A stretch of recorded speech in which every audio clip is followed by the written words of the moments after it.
Hey, what is up, my friend and fellow anti-netter? Scott Shepard here. And I want to show you something. I was just doing some of my daily practice, my analog knowledge development, my AKD. And what I want to share with you are essentially three lessons, three techniques that you can leverage in your writing to make your writing just flow so much better and continually, constantly carry the reader forward and have them not get bored. Okay. And these three techniques emanate from the late great copywriter Gary Halbert. Okay.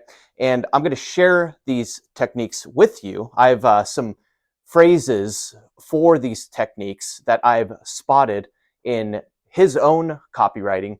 And I think the techniques that I outline and the phrases I use will help you remember them a little bit better. So I'm going to swing over. Let me just grab some of my pieces of analog knowledge wisdom here. And by the time you finish this video, finish watching it, you're going to have three techniques that really are going to help you to um, essentially grip the reader and never let go until you are finished, until they are finished essentially with your writing piece. So I'm going to outline. We'll swing over to my old whiteboard. And by the way, in the my office building, I didn't ask permission to essentially paint this big wall over here in whiteboard paint. So I'm hopefully going to just have to ask for forgiveness whenever I move out. So hopefully the building manager isn't watching this right now.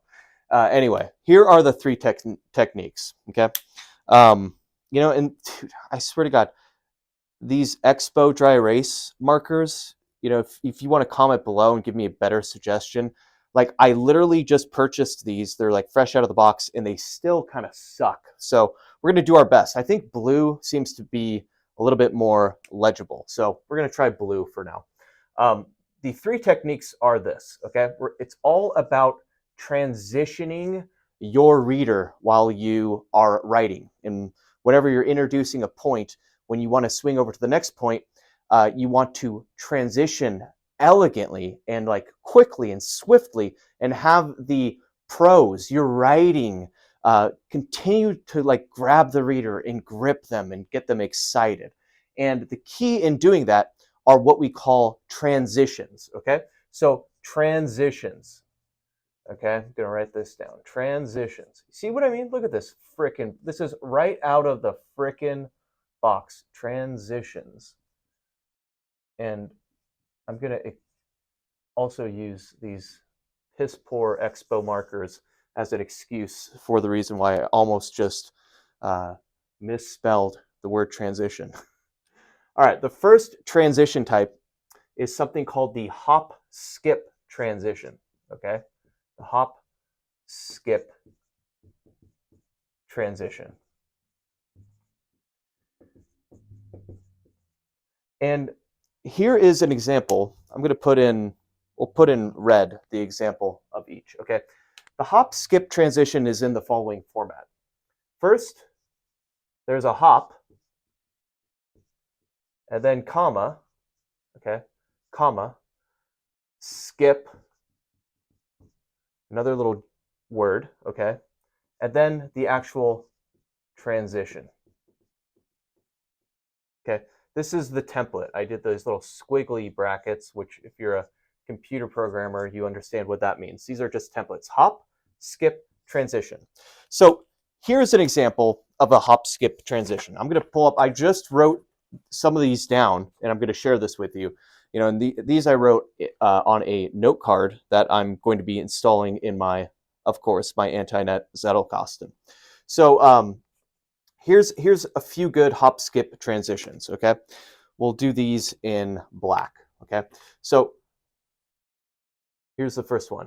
You go, well, comma, as a matter of fact,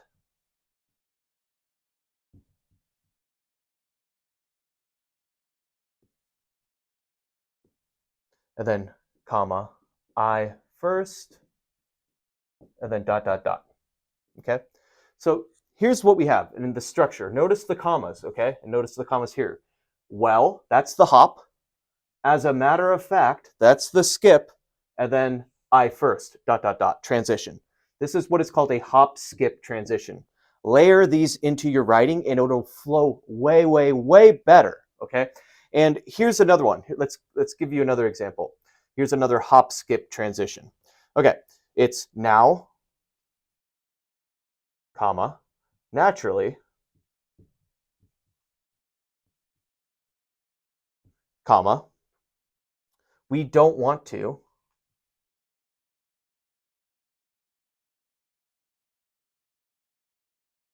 and then dot, dot, dot. You see that? So in this one, now is the hop, then naturally is the skip, and then the transition. Now, comma, naturally, we don't want to, dot, dot, dot, okay? So that is what a hop skip transition is. I'm gonna give you, we're gonna zen this out by just erasing this. That was the first type of transition. Litter that throughout your writing and it'll flow way better. Here's the second type of transition. Let me put this here. The second type is something called an ask answer. Ask answer transition. And the ask answer transition, what you're doing is you're asking a question and then you're answering the question yourself and then transitioning. Okay. And you don't want to do this after every paragraph, but you want to litter it throughout your writing. And I need to come up with a better expression instead of the verb litter it. You know, you want to I don't know, sprinkle it throughout your freaking writing. Okay, there's a better phrase. If you do this, your writing will flow better. And by the way, this is especially if you're a copywriter. I don't care what kind of writer you are. These transition phrases pull your reader back into whatever you're writing about. Maybe, of course, like if you're writing a freaking novel, if you're writing the next Eat, Pray, and Love, where you're, kind of have like a little self-infatuation pity party about, how sucky your first world life is, and then go on a trip to freaking India and Italy and eat your ass off, then of course you may not want to use these transitions. But unless, for everyone else that's not writing the next Eat, Pray, and Love, use and sprinkle ask answer transitions throughout your writing. So here's how this works is basically you ask a question, you ask, see, look at this. Look at that. By the way, all my freaking neighbors are like accountants and lawyers and stuff. So when I do crazy shit like that, they're like, what even is this guy doing? Okay. So ask, answer, transition. You ask a question. I don't even have to write this down. And then you answer it yourself, and then you transition. So I'm going to give you some examples. And I just wrote these down so that I can install them in my own Antinet Zettelkasten. All right, here's a good example of an ask-answer transition. You go,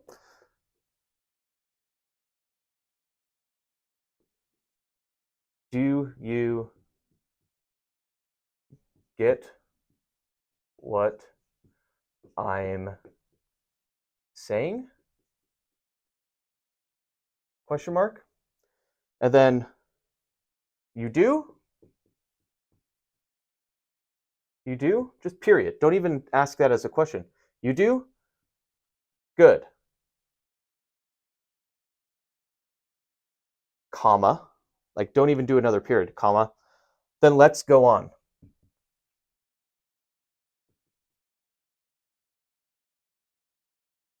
Dot, dot, dot. And then you insert your transition, the transition paragraph into your next line of thinking. Okay. So that is one little example of an ask answer transition. Here's another one.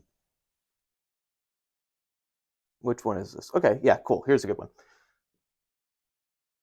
How do we get the benefits? Question mark. The answer is simple. You see how you're answering this yourself? The answer is simple. Period. All we have to do is ... Okay, that's another example right here. Here's example one. So as you can see, what you're doing is you're asking a question right here, this one, then you're answering it. You do? Good. Then let's go on. Boom, transition. These are fantastic to sprinkle into your writing. Okay, now let's jump to the last one. That's my eraser. Okay.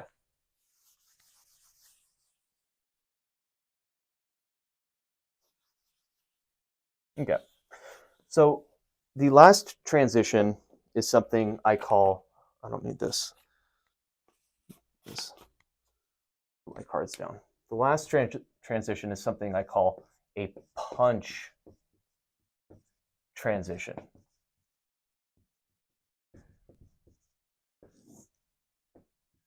Now, these are punch transitions are like 1 to 3 words. It's either one word or like 3 words. It's a short phrase that just like punches them, says something, and then like helps the flow of writing. So when you're writing something, you make a big statement, you make a big, like proclamation that you believe in, you can basically include a punch transition. An example of a punch transition is using the word like onward, or okay, let's keep going. Right? Let's keep going. Okay is the 4th word, whatever. Okay, 1 to 4. Okay, that's technically 4 words, but okay, onward. Okay, let's keep going. And another one is the word and, or the phrase and so on. Like, and Gary Halbert made a point, like he loves using the terms and so on, and he got that from Kurt Vonnegut, who's an esteemed writer. He uses it as well. And so those are the 3 types of transitions. You want to constantly sprinkle your writing with these transitions. So yeah, hope that helps. I'm going to just write it down to re-summarize all 3 of them so you have them in front of you and you can rewatch this video if you want to learn what each of them are again.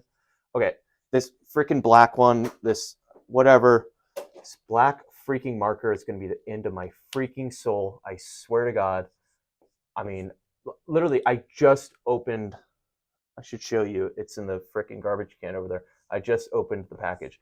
Is it just me, or is Amazon's products just getting shittier and shittier and shittier ever since, Jeff Bezos left and started, freaking sailing around the Mediterranean with his, hot Mexican girlfriend, Lauren Sanchez? I mean, is that really his girlfriend still? I mean, that has to be his wife, or I don't know.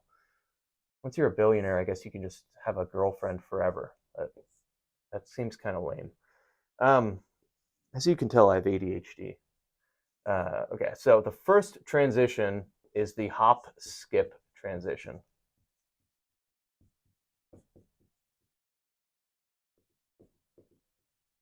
The second one is the ask answer transition. And then the third, which we just covered, is the punch transition.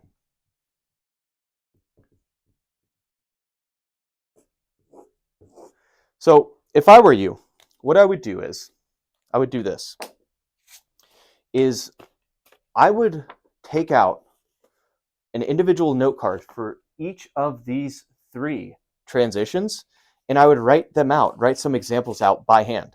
I'm doing this to kind of neuro imprint in my mind these concepts that I'm going to be installing it in my Antinet Zettelkasten.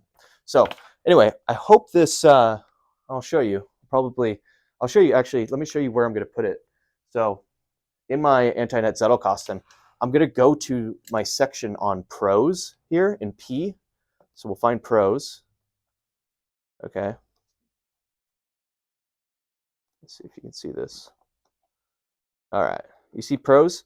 My prose, if you can see right here, is 1380. So what I'm going to do is I'm going to go to my section in my anti-net Zettelkasten, a real Zettelkasten, not what the fart boy obsidian, bubble graph boys use, or none of the FAP GPT AI junkies use. Okay, so here's the 1380 section. These are like, this is all of my prose and literary gems. What I'm going to do is I'm probably going to find like the last little bit, and I'm going to then, okay, 1380 slash 19. Okay, I'm gonna go in here. I'm gonna like create like 1380 slash 20, and 1380 slash 20 is going to be for all of my transitions. These three transitions, I'm gonna have the first one, which is the hop skip transition, which is this one. I'm gonna have this be 1380 slash 20 slash 1. This one is going to be 1380 slash 20 slash 2, and then this one is going to be 1380 slash 20 slash 3. And so that's how I'm going to install it in my own anti-net Zettelkasten. Oh, and by the way, I did this completely unscripted and unrehearsed. This is kind of gross. I probably should have cleaned up my desk, but I, of course, have earplugs. And yes, they are in the favorite color that I also have my Tesla Model S Plaid in, and that is lime green, the best color there is.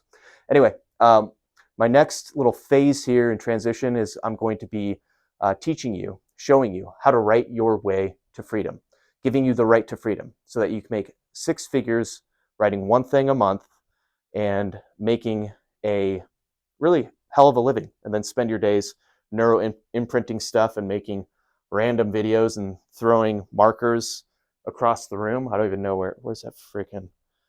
Okay, here's the black marker. That's where it landed.